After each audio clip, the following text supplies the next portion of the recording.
மாண்புமிகு உறுப்பினர் மாண்புமிகு பேரவைத் தலைவர் அவர்களே, மாண்புமிகு உறுப்பினர் புதிதாக சட்டமன்றத்துக்கு தேர்ந்தெடுக்கப்பட்டு முதல் பேச்சு என்ற காரணத்தால் குறுக்கே நான் பேச இருந்தேன். மணப்பாறை தொகுதியில் வளர்ச்சி திட்டங்கள் என்பது உங்களுக்கு தெரியும். அது பெரிய தொகுதி, இருக்கிறதே திருச்சி மாவட்டத்தில் இருக்கிற பெரிய தொகுதி. 960 ஹேம்லெட்ஸ்களை கொண்ட பெரிய தொகுதி. 3 ஒன்றியங்கள், 2 ஒரு நகரம், பேரூராட்சி என்று விரிந்து பறந்த தொகுதி. அதிலே குடிநீர் மிக சிரமமாக இருந்த காலம். குடிநீரே இல்லை, பாதுகாக்கப்பட்ட குடிநீர். கலைஞர் அவர்கள் தான் முதல்ல 96ஆம் ஆண்டு முதலாக 100 கோடி ரூபாய் செலவிலே புதிய கூட்டு குடிநீர் திட்டம் கொண்டு வந்தார்கள். அதன் பிறகு நீங்கள் மாவட்ட மருத்துவமனை திருச்சியிலே மருத்துவக் கல்லூரி வந்த பிறகு மாவட்ட மருத்துவமனை தலைமை மருத்துவமனையாக மணப்பாறை நகரத்தை தான் தேர்ந்தெடுக்கப்பட்டு மணப்பாறையிலே மாவட்ட தலைமை மருத்துவமனை கொண்டு வரப்பட்டது. இப்போது கடந்த காலத்திலே நம்முடைய முதலமைச்சர் அவர்கள், முன்னாள் முதலமைச்சர் அவர்கள் புதிய கல்லூரியை கட்டிடத்தோடு தந்து இன்றைக்கு 2000 மாணவர்கள் அங்கு படிக்கிறார்கள். அனைத்து கிராமங்களுக்கும் சாலை வசதி செய்யப்பட்டிருக்கிறது. அதை காட்டிலும் இப்போது புதிதாக குடிநீர் பற்றாக்குறை என்பது 100 கோடியிலே போடப்பட்டு அது முடியாத காரணத்தால் நம்முடைய முன்னாள் முதலமைச்சர் அவர்கள் 1800 கோடி ரூபாயிலே புதிய கூட்டு குடிநீர் திட்டம் ஒன்று மணப்பாறை குளித்தலை இணைத்து ஒரு கூட்டு குடிநீர் திட்டம் நிறைவேற அதுக்காக எல்லா திட்ட அறிக்கைகளும் தயாரிக்கப்பட்டு ஜல்ஜீவனிலே அதுக்காக அனுமதி தரவில்லை. மத்திய ஒன்றிய அரசு ஜல்ஜீவன அனுமதி தரவில்லை. தந்திருக்குமானால் முழுமையாக பாதுகாக்கப்பட்ட குடிநீர் வழங்கப்பட்டிருக்கும். அதை காட்டிலும் 1700 கோடி 1700 ஏக்கரில் அவர் தான் சொன்னார் சிப்காட் உருவாக்கப்பட்டிருக்கிறது என்று. அந்த சிப்காட்டிலே கடந்த கால ஆட்சியிலே 5000 பெண்களுக்கு வேலை தருவதற்காக ஜிங்க்வின் என்ற ஒரு நிறுவனம், அமெரிக்காவுடைய நிறுவனம், அங்கு வருவதற்கான முழு கையெழுத்தும் ஆற்றப்பட்டு நிறைவேற்றப்பட்டு இருக்கிறது. எனவே எல்லா பணிகளையும் அந்த பகுதிக்கு ஒரு சின்ன அதே போல ஒரு சின்ன ஆலோசனை தான். இந்த ஜன் ஜிக்கு இதெல்லாம் கொஞ்சம் தமிழாக்கம் செய்து அதுக்கு என்ன அர்த்தம் என்பதோடு சொல்ல நிலைமை அரசு உருவாக்க வேண்டும் என்ற கோரிக்கை. அதுக்கு பேரே அதான். அது சிப்காட்டும் சிட்கோவும் வந்திருக்கிறது. இன்னும் சொல்ல போனால் வேலை வாய்ப்பை உருவாக்குகிற பணியும் சாலை வசதிகளும் அதே போல பேருந்துகள்லாம் முழுமையாக தரப்பட்டிருக்கு. ஏதோ ஒரு சில இடங்களில் இல்லாமல் கூட இருக்கிறாங்க. 960 ஹேம்லெட்ஸ் இருக்கு.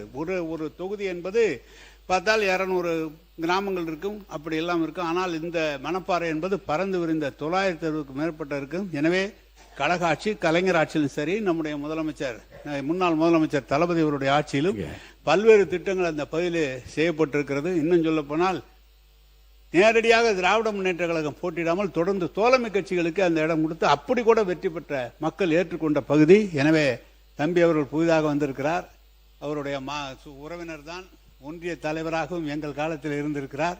எனவே அதையெல்லாம் சொல்வதற்கில்லை, எல்லா பணிகளும் நடைபெற்று இருக்கிறது என்பதை தெரிவித்துக் கொள்கிறேன். நீங்கள் முதலமைச்சரை கேட்டு இன்னும் நல்லா செய்யுங்க. அதெல்லாம் நான்லாம் ஒண்ணு செய்யலாம். அதுக்காக எங்களுக்கு அல்வா கொடுத்தது அது மட்டும் முக்கியம் இல்ல. அவங்க மாண்புமிகு தொழில்துறை அமைச்சர்,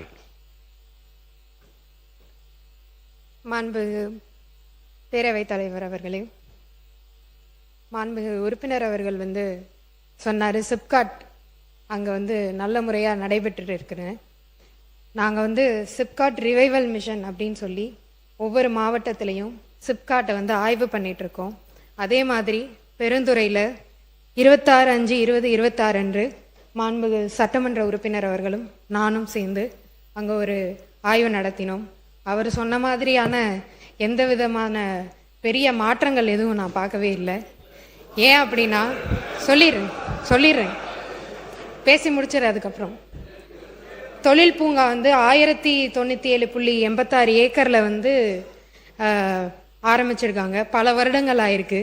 அங்கே 4 கம்பெனி மட்டும்தான் இன்னைக்கு வர நடத்திட்டு இருக்காங்க. அதில் 32 தொழிற்சாலைகள் அமைப்பதற்கான மனைகள் இப்போ ஒதுக்கீடு செய்யப்பட்டிருக்கு.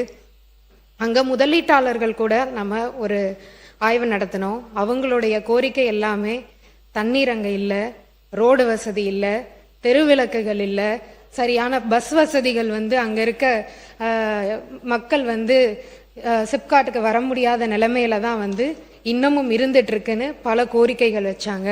அதுக்கேற்ற மாதிரி ஆய்வு நடத்தின உடனேயே நீர் வழங்குறதுக்காக 1/6/2026 காவிரி நீர் வழங்கல் திட்டத்தின் மூலமாக நம்ம சோதனை ஓட்டம் செஞ்சு அதில் கண்டறியப்பட்ட குறைகள்லாம் திருத்தி 7/6/2026 நிலம் ஒதுக்கீடு செய்யப்பட்ட அனைவருக்கும் நீர் வழங்கியிருக்கும்.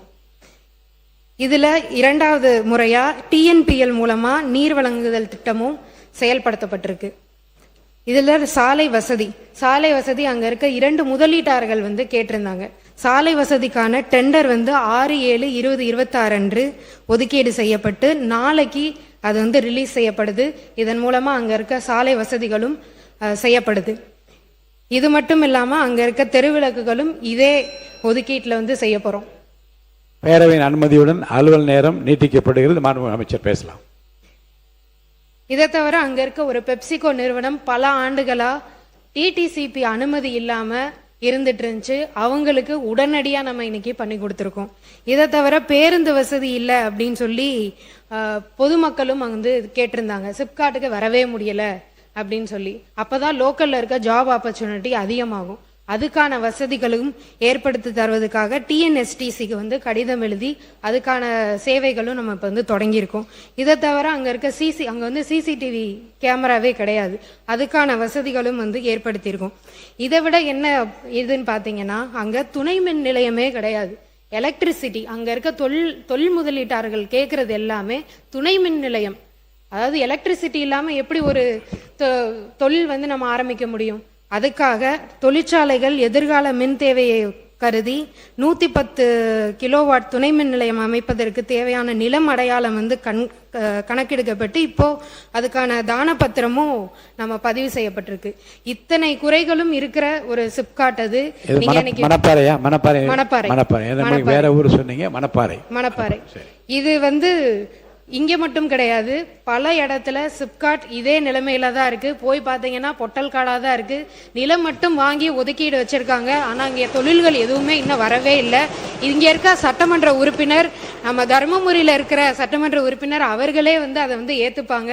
அப்படிப்பட்ட நிலைமை இருக்கு. அதையெல்லாம் மாற்றி முதல் ஆய்வு பண்ணோம். அதுக்கான டெண்டர்களையும் விட்டு அதுக்கான வசதிகளையும் இப்போ நம்ம மாண்புமிகு முதலமைச்சர் அவர்கள் மூலமா பண்ணிட்டு இருக்கோம். மாண்புமிகு உறுப்பினர் தமீமின் அன்சாரி அவர்கள். இது போதும். இப்போ இது இந்த விளக்கமே இல்லை. நீங்கள் இல்லைங்க, என்ன செய்திகள் என்று நீங்கள் சொன்னீர்கள், என்ன நடக்கவில்லை என்று அவர் சொல்லிவிட்டது போதும். அடுத்து மாண்பு உறுப்பினர் தமீமின் அன்சாரி உட்காருங்க. மாண்பு உறுப்பினர் உட்காருங்க. மாண்பு உறுப்பினர் தமீமின் அன்சாரி பேசுங்க. போதும், பேசுங்க. குடிதண்ணீர் நம்முடைய இண்டஸ்ட்ரீஸ் மினிஸ்டர் சொன்னாங்க, குடிதண்ணீர் நாங்கள் கொண்டு கொடுத்துட்டோன்னு சொன்னாங்க. கிட்டத்தட்ட ஒரு 90 நாளையில் அவ்வளோ பெரிய திட்டத்தை நிறைவேற்றக்கூடிய நல்ல அமைச்சர் தான். ஏன்னா நாங்கள் ஏற்பாடு செய்யாமல் அந்த குடிதண்ணீர் நீங்கள் 90 நாள் நாங்கள் கொண்டு வந்திருக்க முடியாது. இன்னும் பொன்னண்ணையாரை பற்றி நம்முடைய அமைச்சர் சட்டமன்ற உறுப்பினர் சொன்னார். பொன்னண்ணையார் டேமை உருவாக்குனதே கலைஞர். அதுவும் காவிரியிலிருந்து கொண்டு வந்து தண்ணி கொடுக்கணும்னு சொல்றீங்க. காவிரியிலிருந்து தண்ணீர் கொடுத்தோம்னா அதனுடைய வரைபடம், பூலோக வரைபடம் பார்த்தீங்கன்னா அந்த மணப்பாறை பகுதியில் ஒரு பகுதி மட்டும் தான் தண்ணி பாய். எல்லா இடத்துக்கும் தண்ணி போகிறதுக்கு வழி இல்லை. இதெல்லாம் கடந்த கால உண்மை. நீங்க 90 நாளைக்குள்ள எல்லா வசதியும் செஞ்சு கொடுத்தா ரொம்ப சந்தோஷம் தான், மகிழ்ச்சி. மாண்பு உறுப்பினர், மாண்பு அமைச்சர் பேசுறீங்களா? மாண்பு பேரவைத் தலைவர் அவர்களே, இதற்காக தான் நான் மறுபடியும் சொன்னேன். டிஎன்பிஎல்ல இருந்து 2வது முறையாக அந்த 2வது கட்ட நிலையாக நீர்நிலை அது மூலமாவும் தரப்போறோம் அப்படின்னு நான் சொல்லியிருந்தேன். நன்றி. மாண்பு உறுப்பினர் தமீமுன் அன்சாரி.